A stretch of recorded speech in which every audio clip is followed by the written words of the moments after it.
Cardiovascular disease is the most common cause of mortality and morbidity worldwide, and ischemic heart disease is the most common cause of cardiovascular death. And acute coronary syndrome, ACS, is often the first clinical manifestation of ischemic heart disease. In the coming weeks, I'll revise the topic of acute coronary syndrome, ACS, based on the latest European Society of Cardiology guidelines and also based on my humble personal experience. I hope that we can clear the confusion about definitions, ECG, cardiac enzymes, management in the emergency, indications for angiography, hospital management, and long-term management. So buckle up for a deep dive into acute coronary syndromes. Welcome to Cardio Buzz, your one-stop shop for all things cardiology. We bring the latest news and research on heart health. We also provide the practicing doctors with summaries of the latest cardiology guidelines to help improve the knowledge and the practice. Doctors, please let us start with the definitions. I am confused by the terms. What is the difference between unstable angina, acute coronary syndromes, and acute MI? Yes, I'll clarify the terms here because definitions are important. Acute coronary syndromes encompass a spectrum of conditions with a common feature that is sudden or recent change in the clinical symptoms of the patient or sudden or recent change in the clinical signs. This can happen with or without changes in the ECG, and it can also happen with or without elevation of cardiac biomarkers or troponin.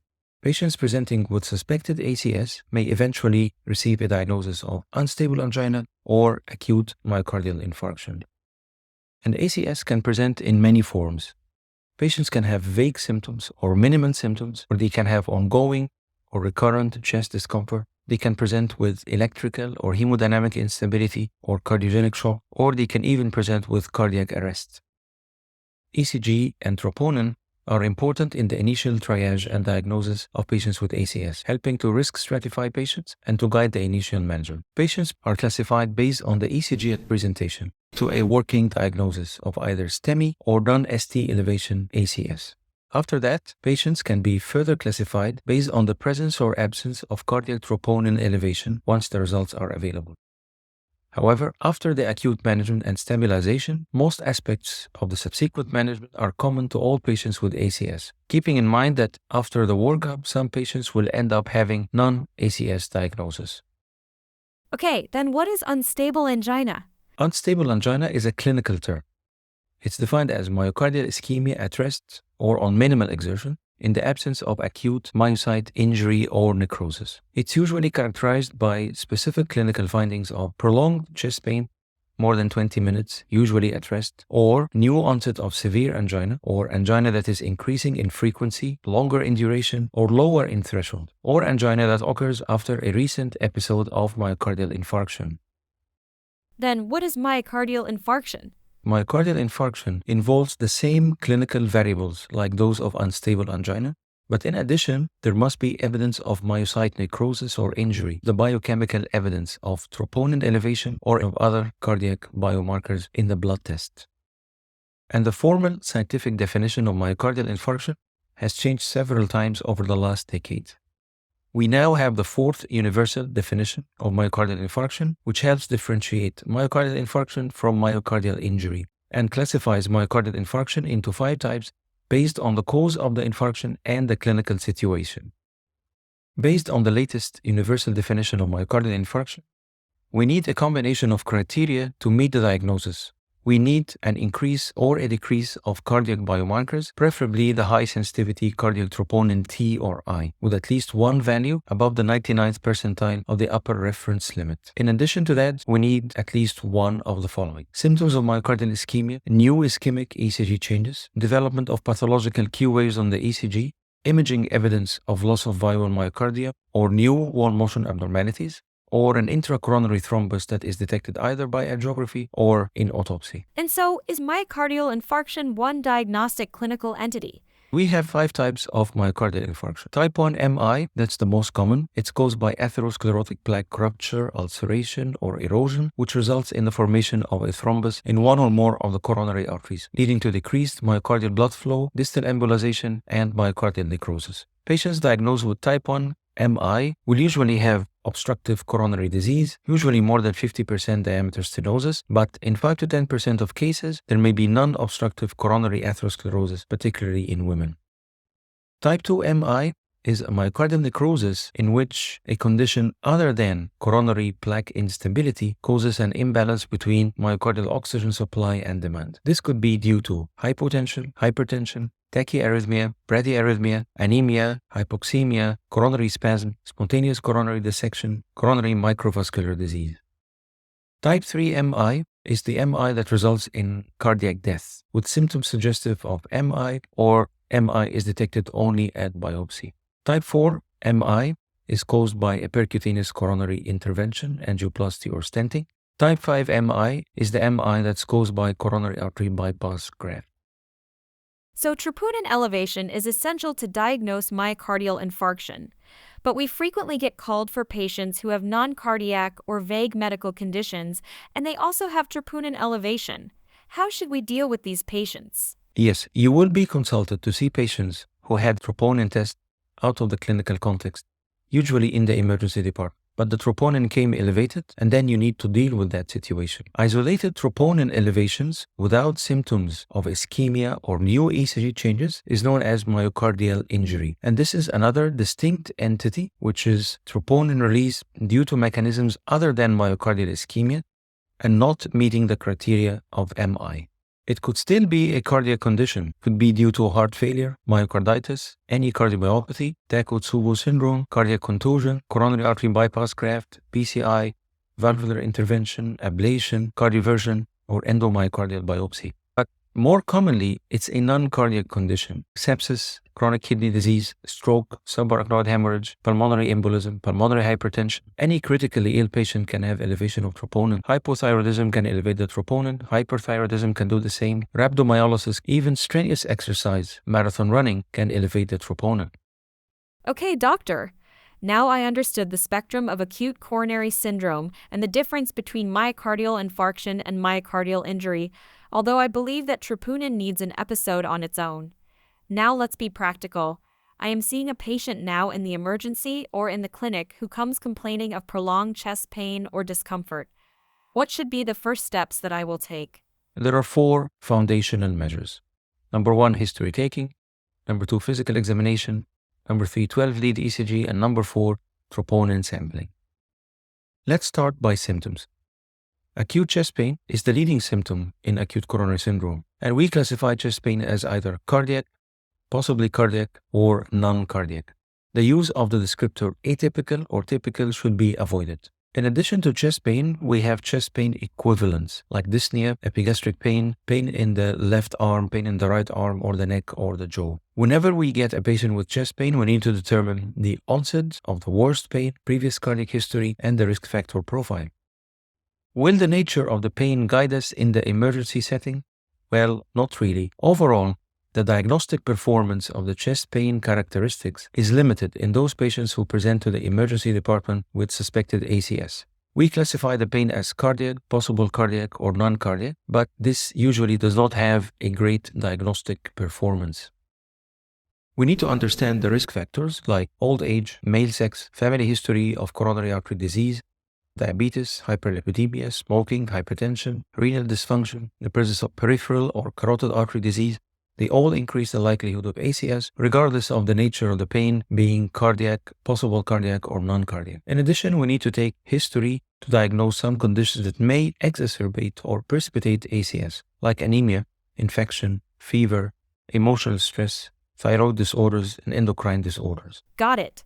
But are there differences between men and women regarding their symptoms in acute coronary syndromes?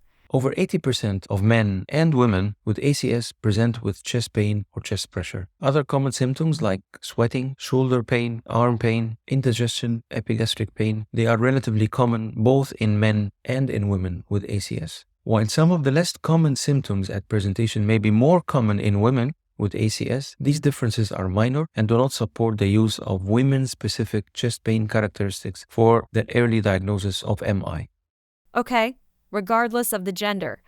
If the pain gets relieved by nitrates, wouldn't that be a definite proof that the pain is cardiac?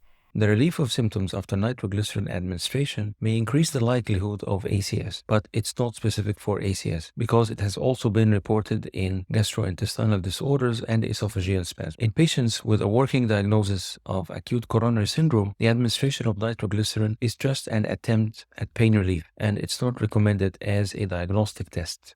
However, complete normalization of ST segment elevation after nitroglycerin administration, along with a complete relief of symptoms, is suggestive of coronary spasm with or without myocardial infarction.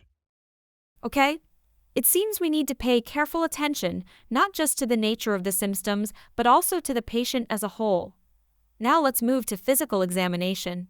Shouldn't we better rely on echo, X-rays, and lab results rather than our hands, ears, and stethoscopes? No, physical examination is among the most valuable tools in medicine. And if you omit or neglect physical examination, you will miss a lot and the patients will lose a lot.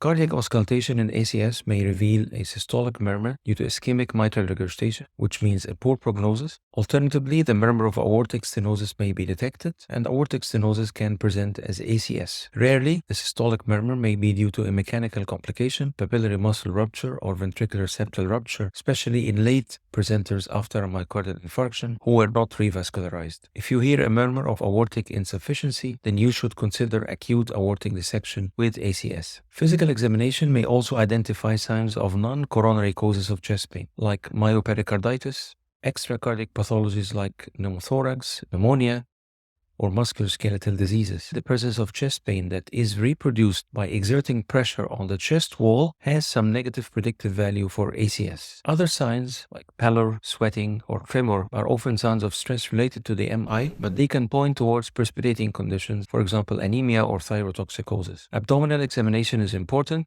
because reflux esophagitis, gastric ulcer, cholecystitis, pancreatitis are among the differential diagnoses of ACS. Differences in blood pressure between the upper and the lower limbs or between the arms are highly suggestive of aortic dissection. Elevated jugular venous pressure, a friction rump are suggestive, of course, of acute heart failure or acute pericarditis and myocarditis. It seems we must give more time and respect to physical examination. But honestly, I get scared more when I am confronted by an ECG, and furthermore when I am trying to put the ECG in the context of chest pain.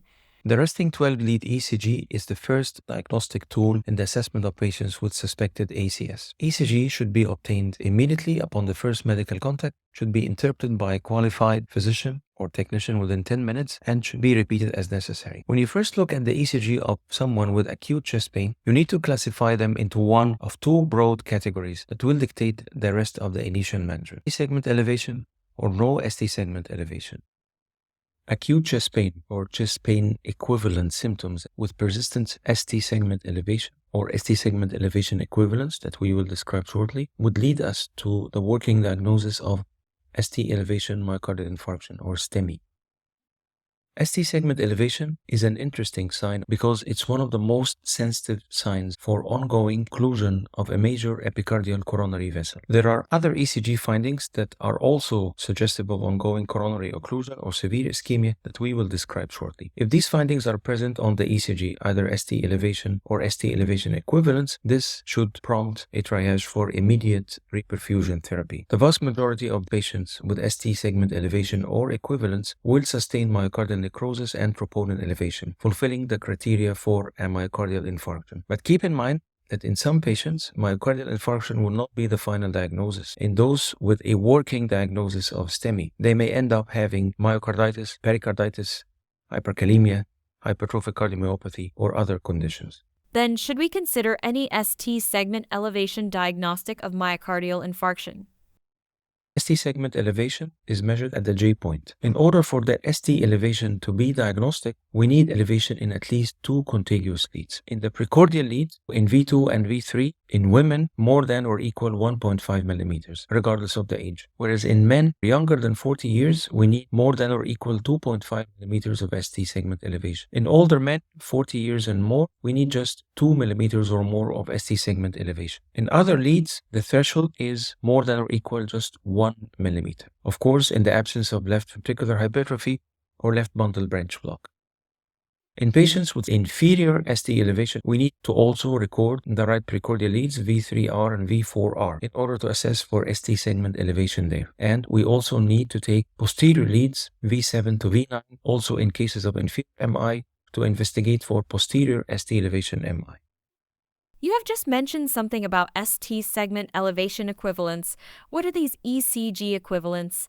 ST segment elevation equivalents include ST segment depression in leads V1 to V3, especially when the terminal T wave is positive, or ST segment elevation in V7, V8, V9. These are highly suggestive of posterior myocardial infarction or left circumflex coronary occlusion. The other equivalent is ST segment elevation in V3R and V4R, and this is highly suggestive of right ventricular infarction or ischemia. ST segment elevation in AVR and or V1, when it's coupled with ST segment depression more than or equal 1 mm in more than or equal 6 surface leads, is highly suggestive of multi-vessel ischemia or left main coronary disease, particularly if the patient presents with hemodynamic compromise. Okay, you have also mentioned something about bundle branch block. How does that bundle block affect the ST segment? In patients with high clinical suspicion of myocardial ischemia, the presence of left bundle branch block, right bundle branch block, or paced rhythm can preclude an accurate assessment of ST elevation. Therefore, in these patients with these ECG patterns, if they have signs or symptoms that are highly suspicious of ongoing myocardial ischemia, they should be managed similarly to those with clear ST segment elevation, regardless of whether the bundle branch block is previously known or not. Okay, now we understood the importance of ST segment elevation, the diagnostic cutoffs, and the ST elevation equivalents. Now, what if we don't have ST segment elevation? If there's no ST segment elevation or no ST segment elevation equivalence, then the other working diagnosis in the presence of acute chest pain would be non-ST elevation acute coronary syndrome. And patients in this category who will have a rise and fall of cardiac troponin will fulfill the criteria of myocardial infarction, and they will receive the final diagnosis of non-ST elevation MI. In other patients who do not have troponin elevation, they will receive a final diagnosis of unstable angina. These patients may have a variety of ECG changes, including ST depression, transient ST segment elevation, T-wave abnormalities like hyperacute T-wave inversion, biphasic T-waves, pseudonormalization of T-waves, prominent negative T-waves. Alternatively, the ECG may be completely normal. We have elaborated more on ST segment elevation. Anything to mention about ST segment depression? ST segment depression is not only a qualitative sign, but it's also a quantitative marker of risk. The number of leads that show the ST segment depression and the magnitude of ST segment depression are both indicative of the extent of ischemia, and they correlate with the prognosis. Then, whenever we see ST depression, we'd better measure the magnitude of the depression in millimeters and also count the leads that show the depression. But what about T waves? Regarding the T waves, the prognostic value of T-wave inversion is definitely less than the ST segment depression. But T-wave inversion can be an independent predictor of adverse outcome when it's observed in more than 5 or 6 leads. Other ECG abnormalities that are highly suggestive of severe coronary disease include Wellens sign and the Winters sign. What are the Winters sign and the Wellens sign? The Winters sign is 1 to 3 millimeters of upsloping ST depression at the J point in leads V1 to V6 that continue into tall, positive, and symmetrical T waves. And this sign is highly suggestive of proximal LAD occlusion. The other suggestive sign is the Wellens sign, which is minimal elevation of the J points with biphasic T waves in V2 and V3 or deep symmetric T wave inversion in V2 and V3 and can be seen up to lead V6. This is also highly suggestive of proximal LAD occlusion. Thank you, doctor. We have learned today the spectrum of acute coronary syndromes, the difference between myocardial injury and myocardial infarction, the basics of history taking, physical examination, and more importantly, the ECG findings in a CS. I hope that we can continue this series on acute coronary syndromes, and I really wish that next time we dedicate more time for troponin. Yes, definitely you got that. Next episode will be dedicated for troponin to clear the confusion about troponin elevation, rise and decline, and the different protocols of troponin in the emergency department. If you like the content, please hit the like button and subscribe and share the content with your colleagues and your friends to spread the knowledge. And see you next week.